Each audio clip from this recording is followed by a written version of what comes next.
Hey, this is April, and this show discusses psychedelics. It's intended for audiences 21 and over. Also, I am not a medical expert. If you are looking to engage with psychedelic substances, please consult your physician before doing so. Welcome back to the show. This is your host, April Pride.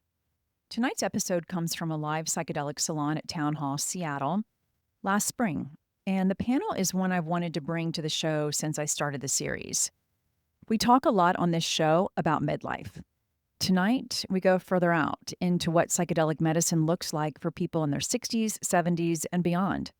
On the panel, Dr. Emily Winkin, a naturopathic physician and integrative mental health specialist, licensed in Oregon and Washington, who blends psychedelic and entheogenic medicine with reproductive and generative health, and hosts a monthly integration circle built specifically for older adults. Abby Rosner, a writer whose book Psychedelics and the Counterculture of Aging was published in July. She also reports on older adults and psychedelics on her Substack, Elder Evolution. And Scott Paul Wright, a filmmaker and screenwriter who spent previous careers as a radio personality, a record executive, and an award-winning winemaker before any of this. He took his first psychedelic journey at 68. That retreat became his documentary, The Next Chapter, which he's been premiering at film festivals throughout North America this summer. And stay tuned because we're going to have a special virtual screening and panel on Sunday, September 13th. I'm in the movie. Here's what I'd like for you to sit with going into today's episode. The psychedelic renaissance gets covered like it's a young person's story. Executives microdosing before board meetings, 20-somethings on retreats in Costa Rica, but the fastest growing population interested in this medicine right now is not young. It's people confronting retirement, widowhood, the death of parents, the question of legacy, people asking honestly, what do I do with the years I have left? This conversation gets into contradictions, medication interactions, and what it actually means to prepare an old nervous system for an altered state. None of this conversation is a substitute for talking to your own doctor. So please consult your physician before engaging with psychedelic medicine. And remember, check the show notes for a link to this season's Psychedelic Salon here in Seattle. You can join us live or live stream. I hope to see you at our first salon on October 8th, The History of LSD in Seattle. All right, let's get into the show, starting with Scott, our filmmaker, and how he found himself documenting several seniors at a psilocybin retreat in Mexico. I did a journey when I was 68 years old 3 years ago, and it so profoundly, wonderfully changed my life that in the integration sessions afterwards with Maria, the facilitator I worked with in Mexico, she said that she'd had a download during my journey that I needed to be working in this space somehow. And I thought, wow, I'd never thought about that. She said, maybe there's a movie or something. And she didn't know that I was a filmmaker. So we hatched the idea to put together a retreat and we could see if we could find people who were willing to come and be filmed going through all of this and just bearing their souls and laying it all out there. And 8 people from the US, Canada, UK, all came, and we put together this retreat over the course of 4 days in San Miguel and filmed it all. Maria's clientele working with her were naturally all 55, 60 plus. These were the people who were seeking this medicine out, seeking this therapy out.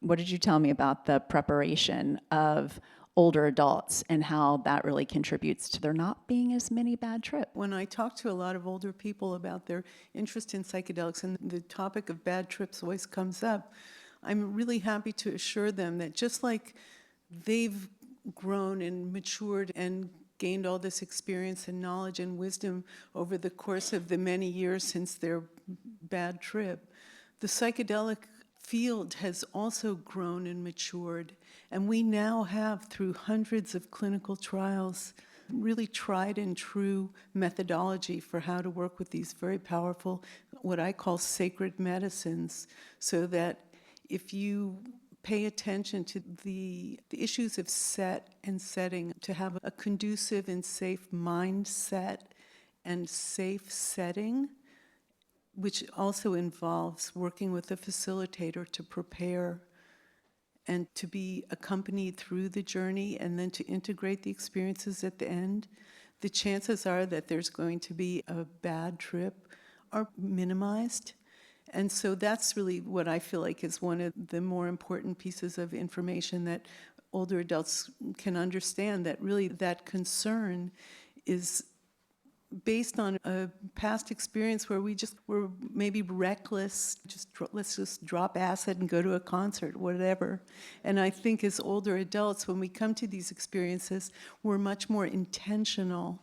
So we really approach it by first doing our due diligence and understanding and learning about maybe we have health issues that we need to be concerned about, but certainly preparing properly so that we're able to really reap the benefits of what these very unique experiences offer. Abby just used a phrase you'll hear a lot in this space: set and setting. It's not a vibe word. Set is your mindset going into an experience, a psychedelic experience. Your expectations, your emotional state, your health history. Setting is the physical and relational environment. Who's in the room? How safe it feels, whether you're accompanied by someone trained to hold it. This is the operating framework behind every modern clinical protocol, including the ones running through Johns Hopkins and NYU. The data backs it up too. Adverse outcomes cluster around uncontrolled variables: unknown dose, unscreened health conditions, no trained support present, not around the substance alone. Older adults, it turns out, often do this part better than younger users. More life experience, more patience for preparation, less appetite for winging it. The one thing that came up between all of this conversation, people are most concerned about contraindications and health history if they choose to engage with psychedelic medicine. And so it's really, we're lucky to have Dr. Wink. And so what are you seeing in your clinic? For some context, I'll share that by the time people find me, and this is probably similar for other naturopathic physicians, they are typically having had tried pretty much all the standard of care, first line, second line, lots of more experimental things as well. And so they come to me most often pretty open-minded about what my ideas are, what my recommendations might be, but the discussion about trip expectations is really important, that material may arise that we can't predict, that we can't necessarily control, but that I'm there to keep them as psychologically and medically safe as I possibly can. And so that's part of the preparation, is preparing that mindset, that transformative experience, if they can come into it, being open to that. But yeah, typically the folks that I see for integrative mental health have tried numerous medications, SSRIs and SNRIs, and then moving down the list. And some folks are still on those medications. And so then the discussion becomes more personalized about how do we reduce your risk and optimize your benefit individually given your health history, what is going on for your cardiovascular system and your liver and your kidneys. So we take a good look at all of that to make the best informed decision that we can going forward about dose, about the trip in general, and then what we need to make sure that we're managing from more of a medical standpoint before and after as well. I just want to be really clear. Dr. Winkin was trained in Oregon. She practices in Washington, and she does not sit with her patients while they're in an altered state. She helps them prepare for it and then does integration after. And being able to talk openly with them falls under harm reduction. That's right. And we hear a lot about psilocybin because it's so much gentler on the system, on the body, but where ketamine is legal. So when would someone opt for ketamine versus psilocybin? That's a great question. I'm not sure if others also have opinions on this, but I get that question quite a bit from people who do have access to both. And sometimes it's a conversation about, of course, the legal avenues. So if they really want to use psilocybin, I refer them down to Oregon for facilitation. And part of that decision is that they're very different molecules and substances. Ketamine is a synthetic substance, and the way that Oregon practices right now is using whole mushroom. So it contains psilocybin as well as everything else, all the other compounds that are in that mushroom. And they have different durations.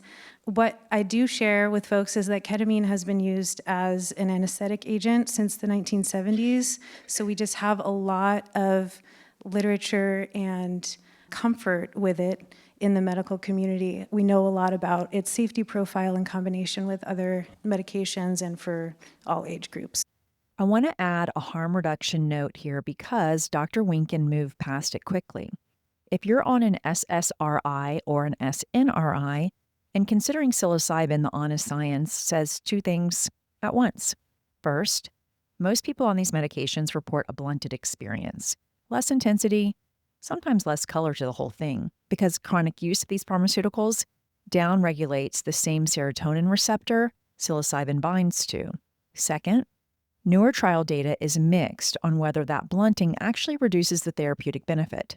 Some studies show people improve just as much on reduced antidepressant symptoms, even with a quieter trip.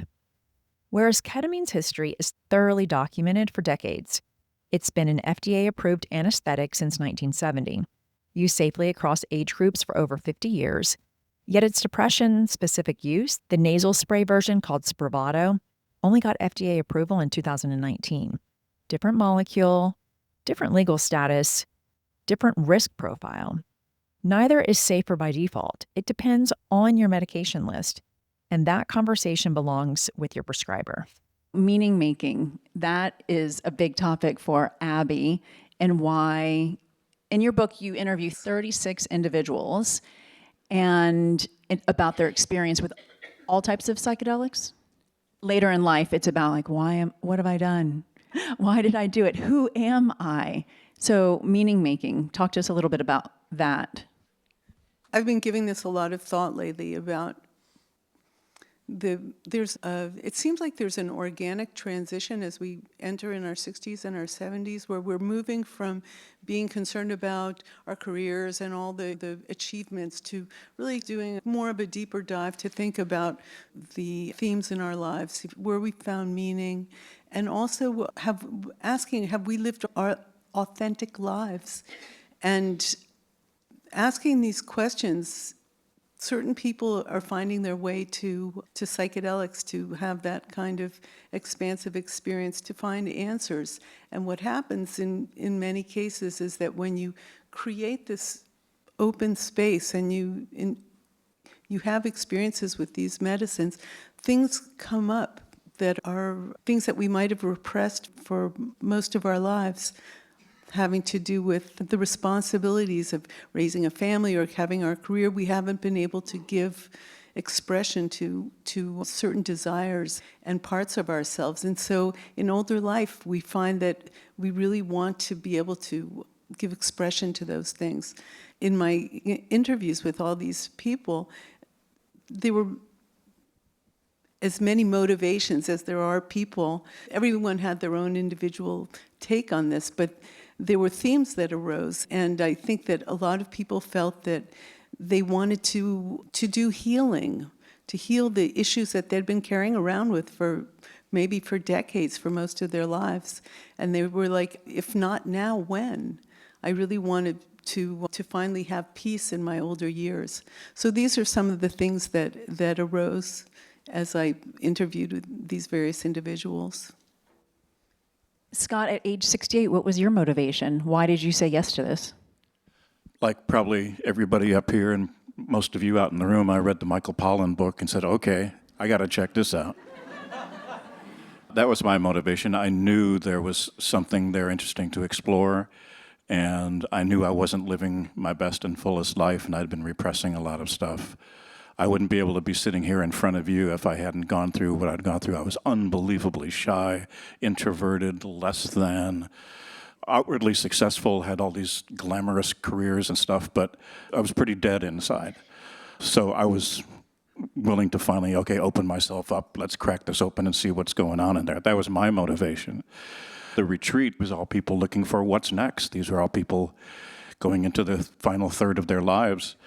And interestingly enough, 4 of them are now working in the psychedelic space as a result of this experience. And the other 4 quit their jobs and have gone on to something else artistic or something that they had been dreaming of and were spurred on to make that move.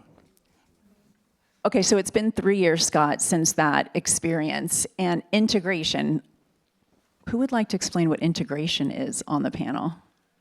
It's processing this fire hose of stuff that's impossible to articulate in the language that we're forced to try and explain things, and sift through that and figure out how this all fits and how all the puzzle pieces fit together within you from what you learned and what you were exposed to during your journey. No two journeys are the same. Everybody gets the journey they need at that time. And you need time and you need help from an experienced facilitator or therapist to help you sort through that and integrate that. And how do you take what you've learned, what you've seen, and move forward in your life from there? That's the baseline. A lot of times people will say that your work with psychedelics actually begins after the journey. And I have a Substack so that people have more access to integration support. I've been working in this space for 5 years, so I've been intentionally using psychedelics for 5 years, and I'll be 50 next month.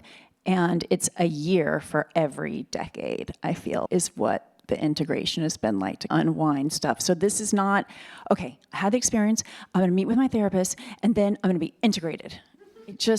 It's not like that. How are you going to start to make changes in small ways that then lead? It's like the butterfly effect in your life. Okay, great. Then what happens once you change? I talk to so many people, like, I don't hang out with the same people.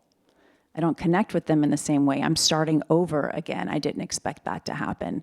So integration can be fraught. I've talked to facilitators that work with older adults, and one of the questions they use when they're screening them is, do you have a support system when you come home after you've had this experience? Do you have people that you can talk to? Sometimes people will go home and their spouse or their family or just think, what are you, crazy? So you really need to have someone that can understand and help you as you integrate, as you process this experience. And one of the more exciting and more promising things, I think, for older adults is what are called integration circles. And this is where people come together and they talk about their experiences. And for older adults particularly, it's a beautiful, organic way to create community. So these are places where people can come together and know that if they want to talk about that really meaningful but bizarre thing that they experienced in a welcoming community of people that will understand, an integration circle can be a beautiful thing for them. Can you host an integration circle for older adults? Can you tell us a little bit about what that looks like? It is virtual. It's once monthly, about 90 minutes.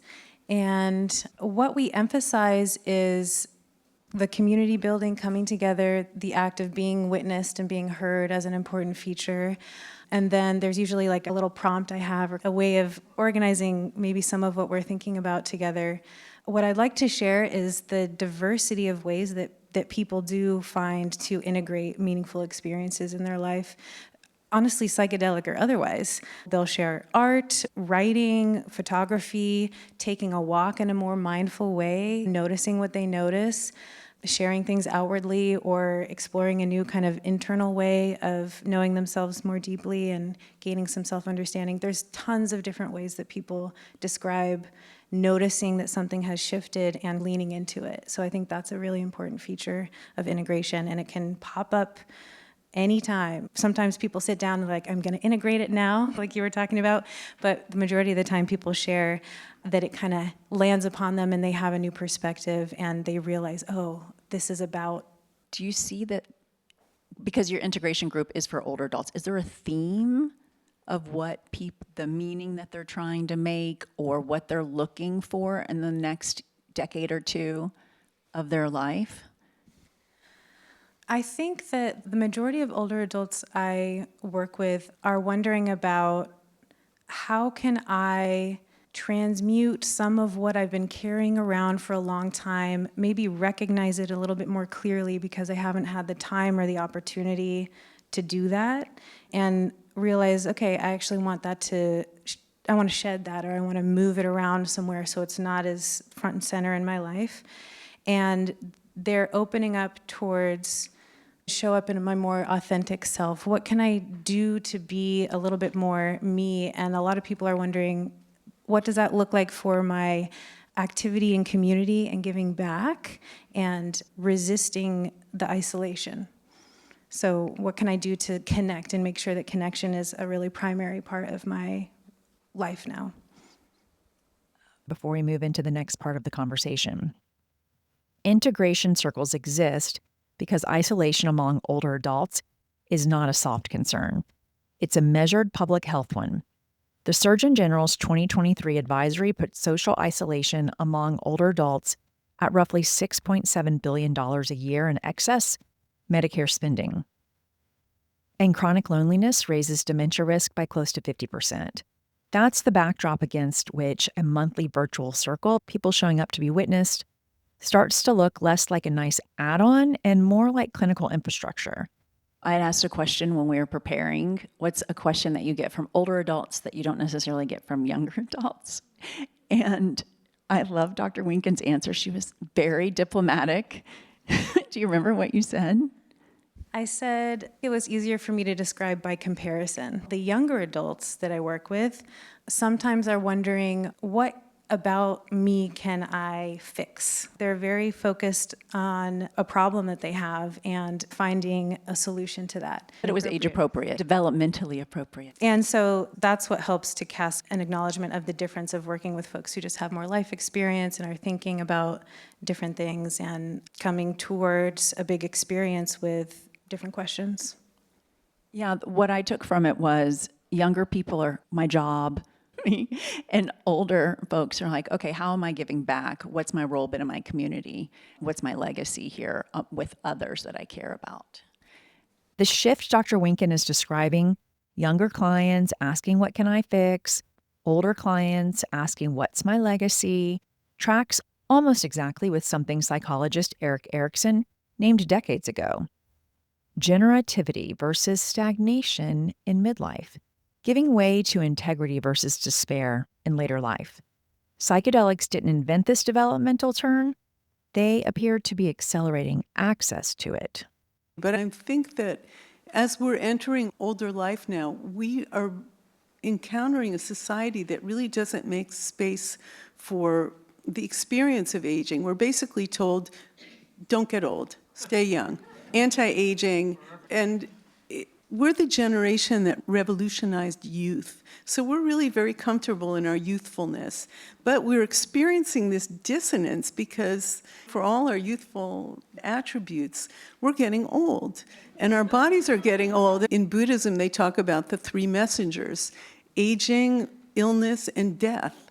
And so we're struggling with this, like, how do we make sense of this aging process? And I think that as people look to psychedelics or to expanded states, they find that the questions, I call it the psycho-spiritual challenges of embracing your elderhood, can really be supported with intentional psychedelic work. These experiences invite us to go in deeply, to work on our own biographies, our own stories in life, but also our existence as life writ large.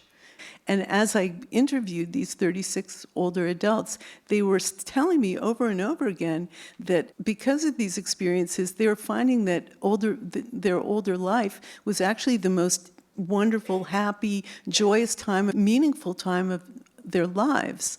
And I thought, what a powerful and positive message to bring to my fellow older adults, that actually the story that we've been fed, older age is a time of decline and of irrelevance and all that, it's bullshit. And that actually this is a really fabulous and amazing time, and certainly can be. These joyous people that are just telling me, I've never been so happy, and they're finding community and they're finding meaning and healing and experiencing love and forgiveness and all these beautiful, powerful things. It's just, I feel like it's really important and positive tidings to bring to the world, or certainly to our Western society. What about intergenerational journeys? I really think my family could use it. Do you work with parents? Have you seen that in your work too, Abby? I've been to group experiences that are multi-generational. And it's interesting because the older adults tend to, I find I'm like a grandmother, so there'll be younger women there and they'll be crying and all their grief is coming up, and they'll come to me. A woman will put her head down on my lap, and I'm so honored to fill that place. We talked about giving back. It's my way to give the love and the wisdom and the care that I have from being a mother and being a grandmother. And there's beautiful opportunities in these intergenerational experiences. The three messengers Abby's referencing come from an early Buddhist text. The sight of an old person, a sick person, and a corpse are what's said to have pushed the young Siddhartha out of the palace and toward the questions that became Buddhism. It's a 2,500-year-old way of naming something we're still bad at as a culture, looking directly at aging instead of marketing our way around it. What's notable about this panel is the generational irony sitting underneath it. This is the generation that built the anti-aging industry, and now some of its own members are the ones naming the dissonance out loud and reaching for psychedelic medicine. Not to reverse the aging, but to actually inhabit it. That's a different use case than most of what gets covered in this space, and it's worth sitting with on its own terms. Scott, was there anyone in the film that had worked with their family? No, there's a married couple in the film, which is interesting. Yeah, With the rest of you? with the rest of the group, yeah. Had they journeyed together before? No, he had journeyed separately and she had never done it before, and then they did it together. And now they've done it several more times since. About different generations, the interesting thing that comes up when I speak to people about psychedelics and what this film is about, when I'm talking to younger people, 20s, 30s, 40s, they all say, "Oh, could you tell my parents about that?" Are you in your 20s, 30s, or 40s and thinking about asking your parents if psychedelics may be a good idea in their future? If so, remember, nothing about aging or integration wraps up cleanly, and this panel didn't pretend otherwise. A few things worth carrying with you. Psychedelic medicine is not a shortcut around grief, isolation, or the fact of getting older. What Scott, Abby, and Dr. Winkin described is closer to what I've seen across 5 years of doing this work myself. Preparation, screened health history, an experienced facilitator, and real integration afterward are what separate a difficult but useful experience from a genuinely harmful one. That's true at 30 and it's true at 68. Age doesn't exempt anyone from the basics, and it doesn't disqualify anyone either. What struck me most is the reframe Abby brought into the room. We've been sold a story that older age is decline, and every person she interviewed for her book told her the opposite. I'm not going to pretend that's universal, and neither did she, but it's a data point worth holding against the cultural default, especially for those of us watching our own parents or our own future selves approach this stretch of life with dread instead of curiosity. If tonight's conversation raised questions about your own health history, medications, or whether this kind of work makes sense for you, that conversation belongs with a licensed provider. Abby's book, Psychedelics and the Counterculture of Aging, is now out, and you can follow her work at Elder Evolution on Substack. Scott's documentary, The Next Chapter, is released. And again, September 14th, we are going to have a live screening. So stay tuned for more information on that. And I'll be sure to include Dr. Emily Winkin's website in the show notes, as well as links to the movie and the book. The audience Q&A at Salon is my absolute favorite part. And I'm not including those anymore on these recordings. Instead, the Q&A will always be on my Substack, so I can go into answers for some of the questions that we couldn't get to at the Salon, or that I felt we could provide more information that would help you navigate this emerging field. This is April. Thanks for joining me. Until next time, take care.